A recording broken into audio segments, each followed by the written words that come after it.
అందరికి శుభవార్త, అజయ్ బాబుని రిలీజ్ చేశారు. జస్ట్ ఇప్పుడు అజయ్ బాబు బయటకు వచ్చాడు జైలు నుంచి, చెంచల్ కూడా జైలు నుంచి అజయ్ బాబు రిలీజ్ అయిపోయాడు. సో చాలా ప్రయత్నాలు, పోరాటం. నిన్ననే తెలుసు, నిన్న ఈవినింగ్ అయిపోయింది ప్రాసెస్ అంతా కూడా, అన్ని సబ్మిట్ చేశాం. కానీ నిన్న రిలీజ్ అవ్వాల్సింది నిన్న సాయంకాలం 6 గంటలకి. కాకపోతే పేపర్స్ అక్కడ కోర్టు నుంచి వచ్చే పేపర్స్ సబ్మిట్ చేయడానికి అడ్వకేట్స్కి లేట్ అయిపోయింది కాబట్టి నిన్న డిలే అయిపోయింది. నిన్న అన్ని సబ్మిట్ చేశారు కోర్టు నుంచి, తర్వాత జడ్జి గారి నుంచి, అడ్వకేట్స్ నుంచి ఏవైతే పేపర్స్ వాళ్ళకి ఇవ్వాలనో వాటన్నిటిని సబ్మిట్ చేసేసరికి కాస్త లేట్ అయిపోయింది కాబట్టి నిన్న నైట్ ఇక రిలీజ్ చేయలేదు. అందుకని ఈరోజు రిలీజ్ చేస్తామని చెప్పారు. సో ఈరోజు మార్నింగ్ 7:30కి అజయ్ బాబు రిలీజ్ అయ్యాడు. అజయ్ బాబు ఫైనల్గా అల్టిమేట్గా రిలీజ్ అయిపోయాడు. So thank you very much. Thank you all.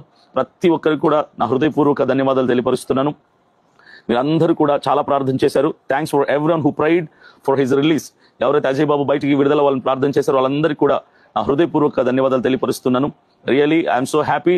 I'm going to meet him. ఇప్పుడు కలవబోతున్నాను అజయ్ బాబుని. చాలా చాలా చాలా ప్రతి ఒక్కరికి థ్యాంక్స్ చెప్తున్నాను. నిజంగా చాలా పోరాడాం మనము, చాలా ప్రార్థన చేశారు మీరు. దేవుడు మీ ప్రార్థన ఆలకించాడు. సమాధానంగా ఈరోజు అజయ్ బాబుని బయటకు తీసుకుని వచ్చాడు.